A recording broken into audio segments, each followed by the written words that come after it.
Bonjour à tous. Aujourd'hui, une petite présentation pour Subterra, les dés de Subterra. Alors, beaucoup disent qu'ils ne servent à rien, mais je vais vous prouver le contraire, tout simplement. La première chose, il faut se rappeler le film Descente, qui est l'initiateur un petit peu du jeu Subterra, c'est un peu le même principe. Et tout part de là, en fait. Et ça rapproche, les dés rapprochent du film. Je vous explique comment. En fait, vous êtes un spéléo aguerri. Vous avez décidé de faire une petite virée dans une grotte qui n'a pas été explorée parce que vous voulez sortir un peu des sentiers battus. Et pour ce faire, vous avez invité des spéléos à vous rejoindre. Parce que tout seul, aller dans un endroit qu'on ne connaît pas, il faut être fou. Donc, vous avez décidé de sélectionner d'autres personnes. Alors, vous choisissez le personnage qui vous représente. Pourquoi ? Pour avoir un personnage solide sur lequel repose un peu votre équipe. Parce que, comme le tirage est aléatoire, vous risquez d'avoir des surprises. Et de ce fait-là, il vaut mieux choisir un personnage qu'on a l'habitude de jouer avec, quelque chose de solide. Ça, c'est le personnage de base. Après, on va dire qu'on joue à 3 personnages. Alors, vous avez 2 options. Ou vous possédez que la boîte de base, et vous avez le D8. Il y a les 8 personnages de la boîte de base qui sont dessus. Vous lancez le dé. En plus, c'est pas difficile. Le chiffre, il est dans le coin, donc c'est de 1 à 8. Vous ne devez même pas regarder. Ils ont les petits logos qui représentent les différentes... les différents motifs qui sont repris ici, à côté du personnage. Vous voyez, le médecin, par exemple, il a une seringue. Le garde du corps, il a un revolver à cet endroit-là. Et c'est repris sur le dé. Mais, bon... c'est cosmétique, puisque 1 à 8, on ne sait pas se tromper. Si vous avez toutes les extensions, vous avez le D12. C'est exactement la même chose que l'autre. Il reprend exactement le même principe. Vous avez, vous voyez, les personnages avec le petit logo, regardez le 6, le médecin, voilà, avec la seringue, je ne sais pas si on la voit bien, mais on devine qu'il y a une seringue là sur le côté. C'est pas évident. Ouais, voilà, vous voyez. Et donc, vous lancez le D12 pour sélectionner l'équipe qui va vous se joindre à vous. Vous lancez, hop. Premier candidat, c'est le 12. Le 12, c'est la dernière. Où est-elle? Elle est ici, voilà, c'est la récupératrice. Et vous relancez le dé. Voilà. Et nous sommes sur le 11. Et le 11, c'est encore une des extensions. Voilà, c'est l'exterminateur.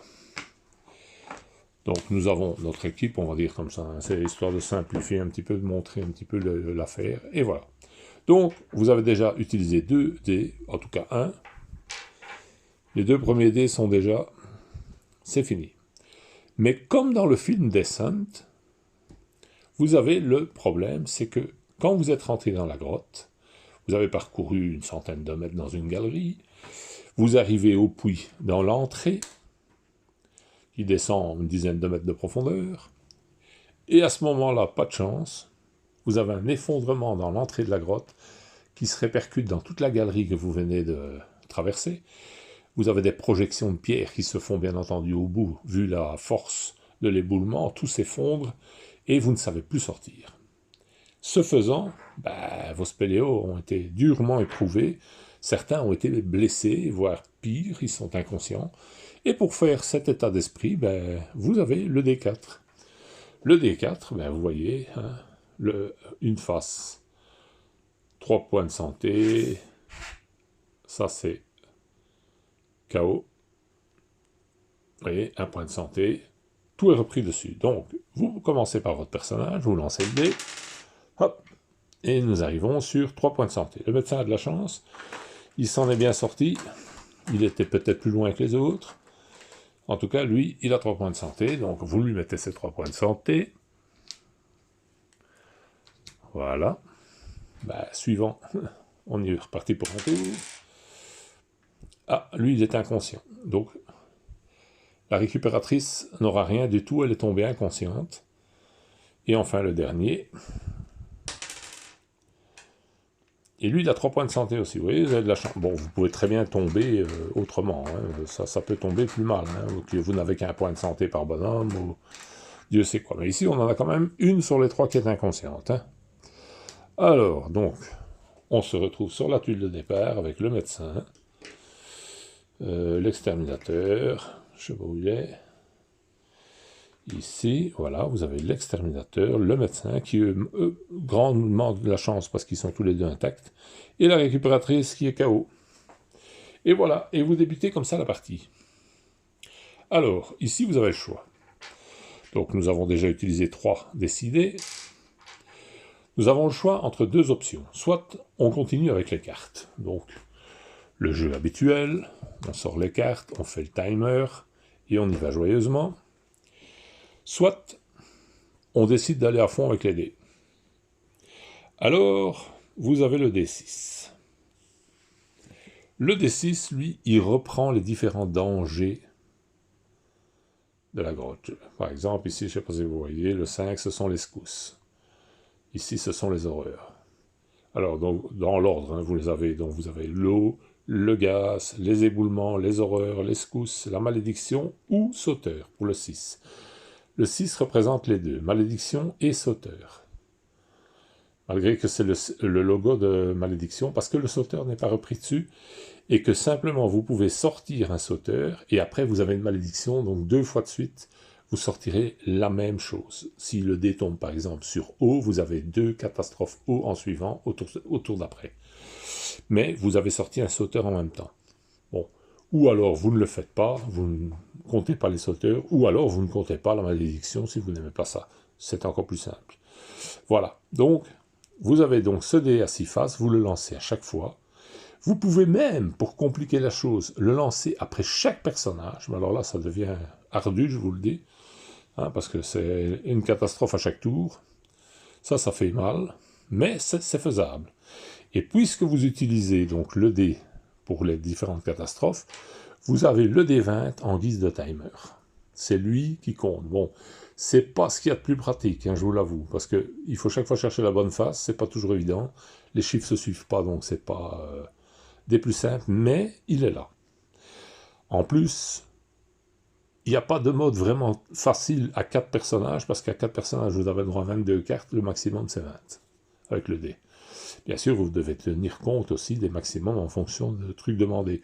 Mais je vous conseille d'y aller carrément sur 20, parce que croyez-moi que ça complique vachement les choses. Déjà, quand vous commencez avec des personnages à terre et tout ça, c'est plus compliqué. Après, vous avez le dernier dé. Donc ici, vous pouvez déjà jouer normalement. Vous avez le dernier dé, et le dernier dé, c'est le dé à 10 faces. Alors, le dé à 10 faces, lui, il représente les tuiles. Donc vous avez les différentes tuiles, je vais les citer, hein, inondation, gaz, éboulement, horreur, terrain accidenté, corniche, chute, boyau, sortie, et la tuile ordinaire.